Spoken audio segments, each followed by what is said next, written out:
welcome back, 3626. So here goes the story. Okay, I'm gonna take you back to before I was saved, before my BC days, I'd like to call them, before Christ. It took me 5 years after I got born again. I only got a boyfriend after 5 years of just waiting and praying and, working on myself, because I knew there was a lot of work that had to be done because of my past. What past? So I had dated a lot of guys, I had done a lot with a lot of people, and I had, at that point, my value had just gone down. I didn't value myself as a woman. I didn't value myself as a human being. I didn't value myself at all. I was just like, let me just live my life. There was really nothing about me being the temple of God. I just thought to waste my body anyhow. So now the last experience that got me to you saying, you know what, let me sign this out. Okay, I'm going to explain the two last boyfriends. Okay, people I had. One was a boyfriend, one was just a fling. A very serious fling, if that's the thing. Very serious situation. Body. So yeah. The one before the last boyfriend now, that was in my first year, was... Oh, okay. Okay, so I have to give them names and not their real names, because then I'll have to keep explaining which one they are. So I'm gonna say...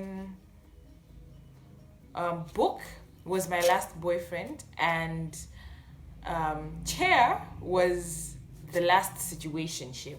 So I was dating Book for weeks, 2 months, maybe a month or so. So then Book was the kind of boyfriend where he confirmed that I really didn't have value.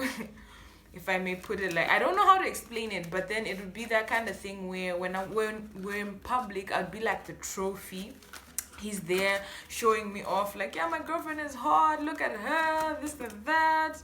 And then in private, we weren't that close in private, but in public, it looked like, oh my gosh, you guys look so cute, this and that. And yeah. And so I found out that on Valentine's Day that year, he bought some other girl a Valentine's present, and he told me that mine is on the way, that he had ordered it from outside the country. So I got mad, and he was he looked so remorseful, and he was so sad about it. What? He looked like he was ready to end this relationship. I'm like, wait, I'm not going to end this relationship, because he was like, if you can, it's okay if you dump me. He even cried, it's okay if you dump me, this and that. I'm like, I'm not giving you what you want. So I'm like, you know what, I forgive you, but I was still bitter inside. So he went out of the city, yeah? So yeah, when he was away now, I met Chair. So I met Chair when I was out partying and stuff. I saw him, he saw me. And then he approached me, and then we started talking. And then it got physical and sexual in a sense, because then I was trying to tease him and, yeah.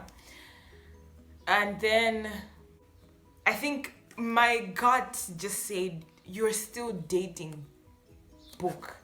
Yeah, that's his name. You're still dating Book, so do shame, girl. I mean, you should have just dumped him instead of breaking his heart like this. So then I'm telling this guy now that, you know what, I need to go back to school, because I was at his school now. So he's like, no, we already started this, we might as well finish. So then I'm like, but right, because I had this, that feeling where you're so sad or so something, and you feel like you're full somewhere in your stomach. That's what I was feeling. So then I wasn't feeling anything anymore. I just wanted to go home and sleep, and then go to school and sleep. And then he's like, no, you need to finish what you started. You can't just lead me on. You can't just get me all hot and do nothing about it. So long story short, he did finish what he started. So then I was just there. I remember tearing up but not exactly knowing that I'm crying, because then when he was done and everything, he carried me from the bed, and then he like wiped my tears, and he's like, we look so cute. And in my head I'm thinking, okay, if you say so. And I remember that was like 3 a.m. at night, and the distance between his school and my school wasn't that far, but for the nighttime it was far. So I'm like, I need to call a taxi. Then he's like, no, you're sleeping in my room. So I knew sleeping in my room meant more of, yeah, he probably wanted more from of the experience. So yeah, and so I ran out of the room. I was bleeding all over, my skirt was bleeding. I was still crying, but I still couldn't tell I was crying because I wasn't feeling anything yet. And then I ran to my school. Luckily, we thank God, I got there safe. I went straight to the shower and I wept. Now I now call my friend, yeah? One of my friends, like, girl, Johnny, this is what happened. I told the story like it was. Like, I let this guy on, and in the middle of everything, I didn't want anything to happen, but he had sex with me anyways. So Book, it was like a couple friendship kind of thing. Me and Book and my friend and his friend. So the boys were friends. So my friend went to go tell the boyfriend, who then went to go tell Book, saying Priscilla cheated on you and pretended that she got raped.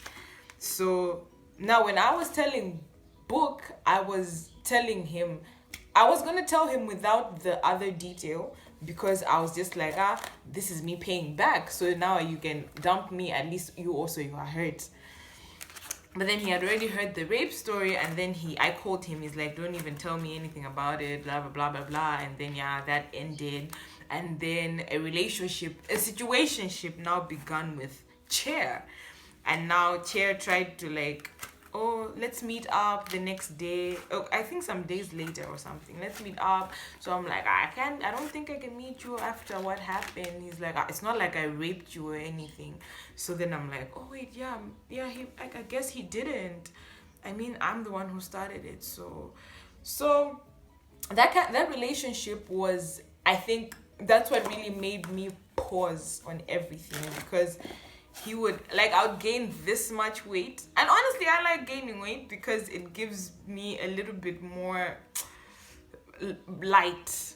My mom always says I'm born a big person. So when I get skinny, it's so obvious. While when I gain weight a little bit, it makes more sense with my body type. And it really does. Clothes fit so much better. That's not the point though. But yeah, if I gained a little bit of weight, he'd be touching my skin like, what's this? What's this? And then sometimes it would just be like, I'm not in the mood for sex or anything. He'd just, yeah, it would be like a constant rape story. But then it wasn't that. He kept telling me, it's not like I'm raping you, you're my girlfriend. But it wasn't really official. And then the times where he'd want to hook up with other girls, he'd do it like in my face nicely, and then say, we're not even girlfriend and boyfriend, so I think I'm allowed to do this. So in my head, I'm just like, what, he's right, I'm the one who's wrong. And around that time is when I actually, after that whole situation, I went home, and then I got born again in my room. And then, the story of how I got born again, very shortly explained, is in the first video that I did. I'll link it in the cards. And then after that, I just cut all the communication, and I'm like, I'm not doing boys ever. I'm going to be the Pauline of this generation. I mean, Paul never got married anyways. I'm going to be the Pauline of this generation. I am not going to talk to boys. I just need to find myself and understand myself and appreciate myself. So I feel like I was the hardest girl to get. Even as a friend. I had female friends and everything, yeah. Especially my church friends, but with guys, oh my goodness, I was so hardcore. I couldn't even say hi back. I couldn't even touch a guy. I was on fire.